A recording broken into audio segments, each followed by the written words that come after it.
Hey, namaste, guys. Happy New Year. I have not been able to film a video for several reasons. One of them being that because I live in upstate New York, it is just apparently it's grayer here than like Seattle. I didn't know that when I moved here, okay? So that in the winter we have more gray days than Seattle, and I just cannot get good light. So right now it's partly overcast. So anyway, mwah, I'm so happy to see you. Thanks for tuning in. And today's just going to be checking in with you. Hope you had happy holidays, happy new year. What is your word for the year? Think about it. And I'll probably have a video that talks about that, but it's nice to just choose it's like a theme, one word, maybe even a short phrase. So mine that came to me is receptivity. I saw like a beautiful bowl and like a golden bowl. It looked very mystical, very nice. And I got receptivity because that can be hard for me. And the idea of when people are wanting to help you, work with you, support you, take you out for fun things or whatever, to say yes, right? To be receptive, to receive. And I think that is actually hard for a lot of us, especially if you feel like you struggle with, I think partly it's a self-esteem issue. It can be, and wanting to be, unselfish, not wanting to take things for yourself. I was just watching a video with Ed Milet and the woman who wrote Girl, Wash Your Face, which I haven't read. But it's an excellent interview, really, really good interview for both men and women. And she's just saying, we have so much control of our lives. We need to start believing that, and then we'll act from that place. And so I was watching that. And so in terms of choosing receptivity, it would seem like, the masculine paradigm is do and push and work harder. But I think especially for women and for men, the idea of receptivity is beautiful, and our society doesn't emphasize it. So that could mean receptivity, your child wants to play and you decide to receive that and, take them somewhere where you can play, or just play with them at home. So you're receiving their joy, their love. So receptivity in terms of money can be, sometimes people will actually offer us something or want to purchase something.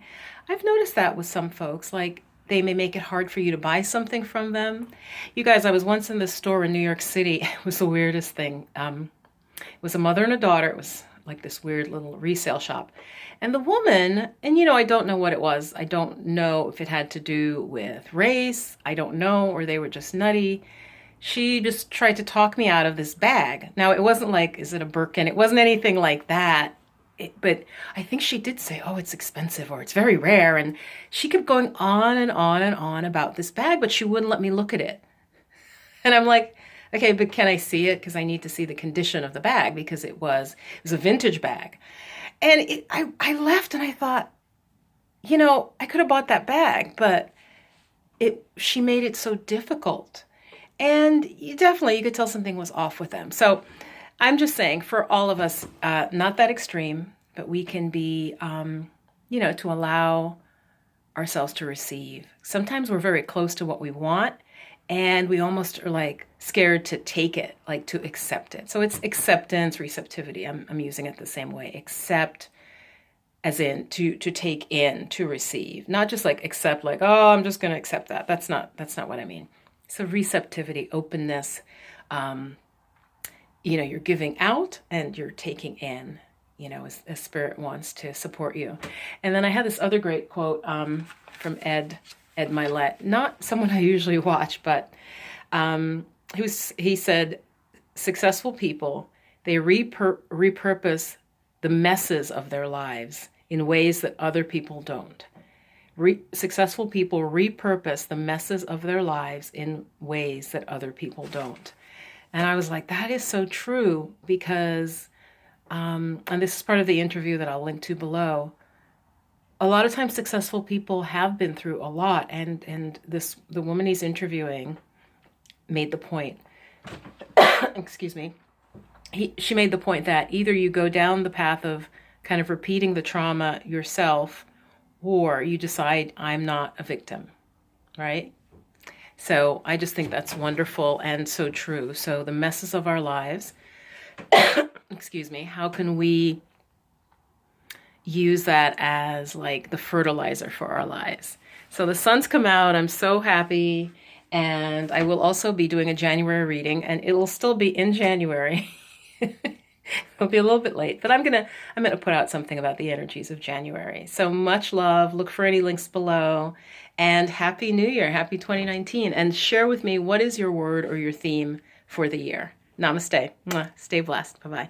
Oh, I'm gonna go see Aquaman now, and I have to share with you guys. I have my best buddies, and so he's gay, and so he's like, I can't even say it the way he says it. He goes, I want some Momoa that, Jason Momoa. So, who is so amazing, so gorgeous, right? And dating or married to now Lisa Bonet. So they're a beautiful couple. And so anyway, I'm going to go see Aquaman. But my friend says, I want some Momoa that. So I'll talk to you guys later. Bye-bye.